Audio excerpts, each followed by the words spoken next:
Good morning, class 8. This is the second chapter of history, European powers in India. This is the topic of chapter, mercantilism, major global trade routes, trade wars, the English East India Company, Anglo-French rivalry in South India, conquest of Bengal, dual system, and Robert Clive. And this is the first topic of your chapter mercantilism.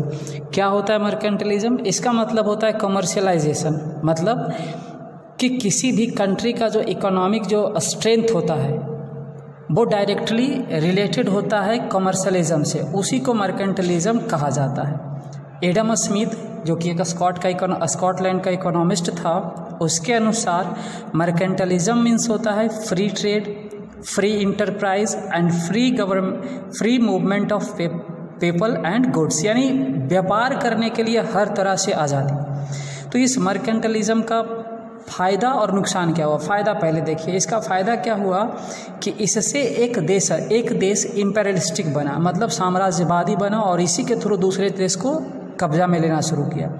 इसी तरह से इसका नुकसान क्या हुआ? इसी के वजह से कोई दूसरा कंट्री किसी इम्पेरियलिस्ट कंट्री का कॉलोनी बन जाता है, जैसे इंडिया और ब्रिटेन मान लीजिए इम्पेरियलिस्टिक बना तो इंडिया बन गया कॉलोनी।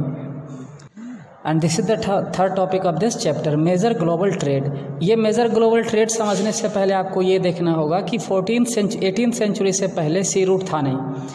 तो इंडिया जो था, इंडिया का जो वेस्टर्न कोस्ट है ये यूरोप को कनेक्ट करता था सी रूट के थ्रू। तो इंडिया आने वाला सबसे पहला व्यक्ति था वास्को डी गामा, जो साउथ अफ्रीका में केप ऑफ गुड होप से होते हुए इंडिया में प्रवेश करता है। वहाँ पे आप बुक में देख सकते हैं, नो फैक्ट दिया हुआ है कैसे वो प्रवेश करता है। उसके बाद जो यूरोपियन होते थे इंडिया से spices, Indigo, salt Peter, textile, ये सारी चीज़ें ले जाते थे और इन सारी चीज़ों का यूरोप में बहुत डिमांड था।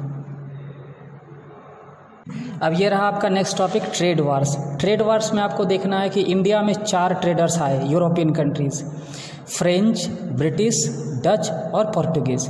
तो सबसे पहले पोर्टुगीज़ का देखिए। पोर्टुगीज़ में प्रिंस हेनरी पोर्टुगाल का जो था, उसने क्या किया, संरक्षण दिया अपने अंदर के नेविगेटर्स को, जिसके वजह से वास्को डी गामा इंडिया आया और यहाँ पे उसने क्या किया, यहाँ से इंडिया का बिजनेस स्थापित किया पुर्तगाल से। और इंडिया आया कब? वो 1498 में और कालीकट में, बुक में दिया हुआ है। उसका स्वागत कोचिन का राजा जमोरिन करता है। और इस तरह से क्या होता है, कोचिन में, कालीकट में और कन्नौर में ये पोर्टुगीज अपना बिजनेस स्थापित करते हैं। अब ये रहा आपका next topic, the Dutch and their trade in India और फ्रेंच। तो डच का देखिए, डच जो है 1592 में कंपनी स्टार्ट करता है, डच ईस्ट इंडिया कंपनी के नाम से। और 1595 में कोरिलस हॉन्टमैन ने क्या किया, इंडिया का जो रास्ता था उसको सेट आउट किया, यानी डच में। उसके बाद 1602 में डच ईस्ट इंडिया कंपनी की स्थापना होती है और ये डच लोग इंडिया में कोचिन, नागपट्टनम, मद्रास में और बंगाल में चिंसुरा में अपना बिजनेस स्थापित करते हैं। इसी तरह से फ्रेंच ने क्या किया, 1664 में अपना कंपनी बनाया, फ्रेंच ईस्ट इंडिया कंपनी के नाम से, और इसको स्टैबल किया सूरत में पहला फैक्ट्री 1667 में फ्रांसिस कैरोन ने। और इसने अपना व्यापार इंडिया में सेट किया चंद्रनगौर, बालासोर और कासिम बाज़ार में। अब ये रहा आपका अगला टॉपिक, ब्रिटिश का आप जानते हैं कि इसकी कंपनी का स्थापना हुआ ईस्ट इंडिया कंपनी के नाम से 1600 में। कंफ्यूज मत होना है, ये जो ईस्ट इंडिया कंपनी है इसकी स्थापना हुई, इंडिया में नहीं हुई। इंडिया में ब्रिटिश रिप्रेजेंटेटिव में 2 व्यक्ति आया, सर थॉमस रो और एक हॉकिंस आया। हॉकिंस पहला व्यक्ति था, जहांगीर के दरबार में आया था। फिर इन लोगों ने ट्रेड सेंटर स्थापित किया इंडिया में, सूरत, अहमदाबाद, बड़ौच, आगरा, मद्रास, बॉम्बे और बंगाल में। अब यहाँ थोड़ा सा एक ब्रीफ व्यू देखिए ईस्ट इंडिया कंपनी का। 31 दिसंबर 1600 को क्वीन एलिजाबेथ ने क्या किया, चार्टर ग्रांट किया इस कंपनी को कि ये ईस्ट इंडीज़ के साथ व्यापार कर सकते हैं। और 1612 में सर हॉकिंस सूरत में पहला फैक्ट्री सेट करता है। इसी तरह से 1615 में थॉमस रो ने क्या किया, आगरा, अहमदाबाद और बड़ौच में अपना व्यापार सेट किया। 1639 में मद्रास में, 1650 में बंगाल में। इस तरह से चार्ल्स सेकेंड जो कि एक इंग्लैंड का राजा था, उसने इस कंपनी को 1661 में परमिशन दी। परमिशन में क्या दिया, उसने इस कंपनी को परमिशन दिया अपना सिक्का बनाने का, अपना फोर्ट्स बनाने का एंड साथ ही साथ अपना आर्मी भी बनाने का, और जब भी ज़रूरत पड़े तो शांति और युद्ध के लिए ये सारी चीज़ें यूज की जाए। यानी एक तरह से युद्ध करने के लिए ये सारी व्यवस्था चार्ल्स सेकंड ने दी। 1668 में बॉम्बे और 1689 में कोलकाता में ये पूरा ईस्ट इंडिया कंपनी सेटअप हो गई। अब ये रहा Anglo French रिवॉल्यूरी in south India.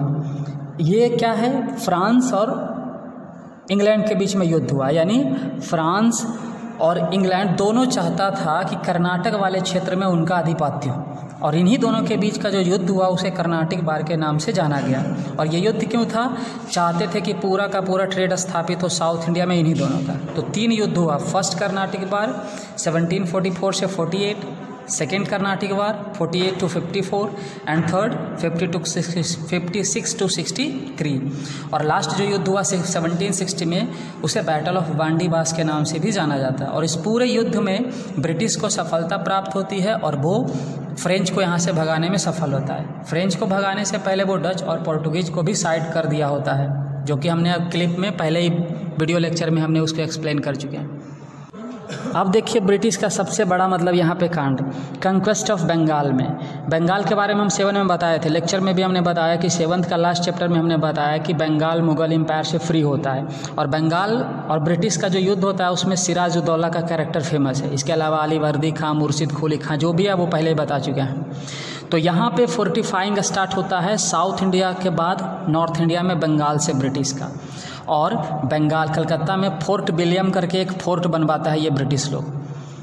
And जब फोर्ट बनवाई जाती है तो हमने पहले बताया था कि ब्रिटिश को बंगाल उड़ीसा वाले क्षेत्र में 1716 में फारूक सियार ने विदाउट टैक्स बिजनेस करने का आज़ादी दिया। उस चीज़ को देखते हुए, उस चीज़ को ख़त्म करने के लिए सिराज उद दौला ने क्या किया, जो कासिम बाज़ार क्षेत्र था ब्रिटिश का उसके ऊपर अटैक कर दिया, जिसके वजह से ब्रिटिश और बंगाल का जो नवाब सिराज उद दौला उसके बीच में टेंशन क्रिएट हुआ। और यही टेंशन पहला युद्ध करवाया जिसके वजह से इंडिया गुलाम हुआ। और इस युद्ध का नाम पड़ा बैटल ऑफ प्लासी, जो 1757 में हुई।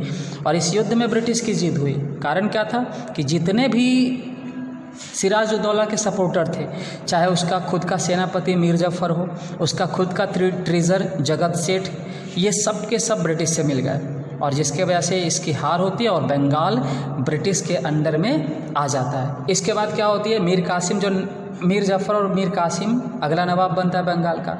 और फिर एक युद्ध होती है अवध में, जिसे बैटल ऑफ बक्सर के नाम से जाना जाता है 1764 में। इसमें भी ब्रिटिश की जीत होती है और अवध भी इसके अंदर में आ जाता है। और ट्रीटी ऑफ इलाहाबाद के तहत उड़ीसा का क्षेत्र भी ब्रिटिश के कब्जे में आता है और जो मुग़ल एम्परर होता है उसे दिल्ली में समेट दी जाती है।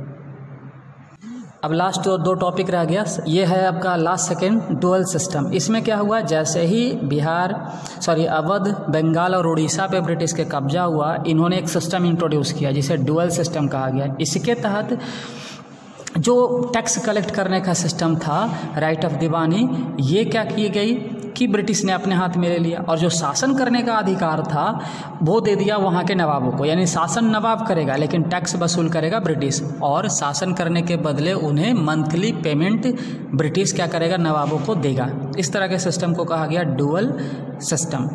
अब इसमें क्या होता था, कलेक्टर टैक्स वसूल करते थे जिसे आमीन भी कहा जाता था। और इस सिस्टम के वजह से इंडिया में बहुत ज़्यादा नुकसान होता है, फेमाइन भी आती है। तो इस सिस्टम को ख़त्म कर दी जाती है 1772 में लॉर्ड बारन हेस्टिंग्स के द्वारा। एंड ये रहा आपका लास्ट टॉपिक, रॉबर्ट क्लाइव। इसके बारे में बताया था, ये ब्रिटिश का एक कैरेक्टर था जो 1748 तक इसको कोई नहीं जानता था। लेकिन जब ये इंडिया आया था एक ऑफिसर के रूप में, तो कर्नाटिक वार एंड साथ ही साथ जो युद्ध हुआ था बैटल ऑफ प्लासी, उसके वजह से ये काफ़ी फेमस हुआ और इंडिया का एक बार गवर्नर भी रह चुका है। तो ये आपका लास्ट टॉपिक था इस चैप्टर का। ये रहा आपका ऑब्जेक्टिव्स।